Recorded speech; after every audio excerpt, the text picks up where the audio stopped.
नमस्कार भक्तों, आपका स्वागत है धार्मिक यादें चैनल पर। आइए शुरू करते हैं एक आध्यात्मिक सफ़र जय श्री श्याम के साथ। आज हम सुनेंगे शिव कावड़ महिमा और कावड़ चढ़ाने का क्या कारण है। पौराणिक कथा के अनुसार समुद्र मंथन के समय सबसे पहले हलाहल विष समुद्र से प्रकट हुआ और उस विष के भयंकर गर्मी से देवता, दैत्य एवं सारा संसार व्याकुल हो गया।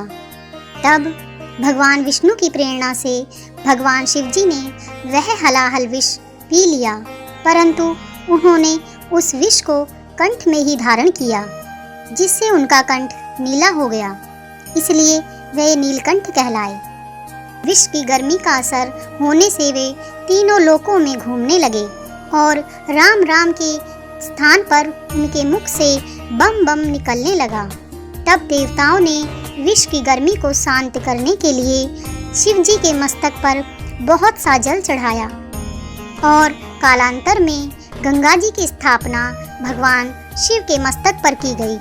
उसी समय से शिव जी पर जल चढ़ाने की परंपरा है। बाद में भक्तजन पतित पावनी भागीरथी का जल कावड़ में भरकर पैदल लाकर आशुतोष भगवान शिव पर चढ़ाने लगे और यह परंपरा चल पड़ी, जो आज तक विराजमान है। पुराणों में वर्णन किया है कि रावण ने भी हरिद्वार से गंगाजल लाकर भगवान शिव का अभिषेक किया था। सावन के महीने में कावड़ में गंगाजल ले जाकर शिव जी पर चढ़ाने का विशेष महत्व है। शिव कावड़ महिमा।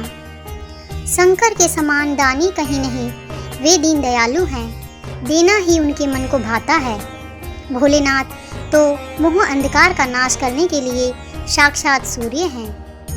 मस्तक पर बिजली के समान चमकते हुए जटाजूट का मुकुट है तथा भगवान श्री हरि के चरणों से पवित्र हुई गंगा जी विराजमान हैं।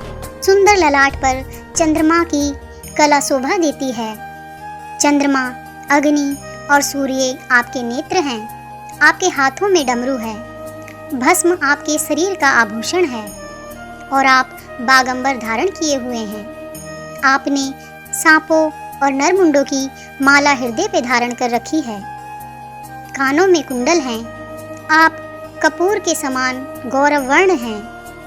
आप हिमाचल की कन्या पार्वती के पति हैं। पर्वतराज कैलाश आपका भवन है। बैल आपकी सवारी है। आप काल के भी महाकाल हैं। कली काल रूपी सर्पों के लिए आप गरुड़ हैं। कंठ में हलाहल विष धारण करें आप नीलकंठ हैं। उग्र होने पर ही आप मंगलमय हैं। आप देवताओं के स्वामी हैं। संहार करता होते हुए भी सबका उपकार करने वाले हैं। आपके भक्त जो कुछ भी मांगते हैं उन्हें तुरंत दे देते हैं। जिन्होंने भस्मासुर को भस्म करने का वरदान मांगने पर बगैर कुछ सोचे तुरंत दे दिया, जिसके कारण वे स्वयं ही संकट में पड़ गए, क्योंकि राक्षस भस्मासुर उन्हीं को भस्म करने लगा था। शिव भगवान आप दीन दयालु हैं। थोड़ी सी सेवा से ही पिघल जाते हैं। वे दीनों को हाथ जोड़े खड़ा नहीं देख सकते।